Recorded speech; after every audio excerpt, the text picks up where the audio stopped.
आज मेरी तबीयत ठीक नहीं है, हम कल बात करेंगे। मैंने हाँ बोला और फ़ोन रख के सो गया। रात के 2 बजे अचानक से मेरी आंख खुली। ना जाने कैसे उसका नंबर मिला दिया। उसका नंबर दूसरी लाइन पर मसरूफ़ था। 5 मिनट बाद मुझे वापस कॉल आई। उसकी छोटी बहन बोली कि मोबाइल मेरे पास है और आप ही सो रही हैं। अगले दिन सुबह से शाम हो गई लेकिन उसने मुझसे रब्ता नहीं किया। मैंने दोबारा से कॉल की और देखा तो फिर से नंबर मसरूफ़ मिला आ रहा था। 1 मिनट बाद कॉल बैक आई और उसने मुझे कहा कि मैं कज़न से बात कर रही थी।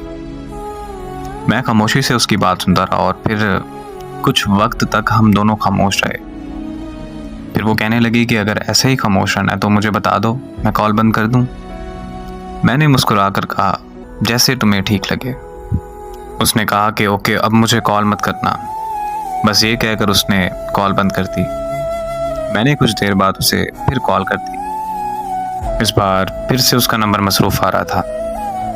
फिर उसने मेरी कॉल अटेंड की और वो बहुत खूब गुस्सा होने लग गई और मुझसे कहने लगी कि मेरी बात ध्यान से सुनो कि मैं अब तुमसे प्यार नहीं करती, मैं किसी और को पसंद करती हूँ। 6 साल का रिश्ता उसने एक पल में ख़त्म कर दिया।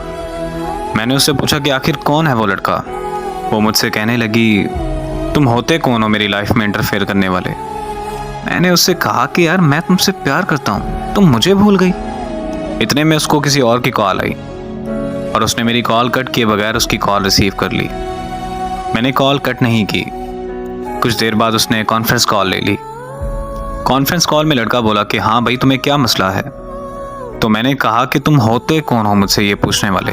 तो वो मुझे कहने लगा कि ओ यार, कॉल कट करो और सो जाओ।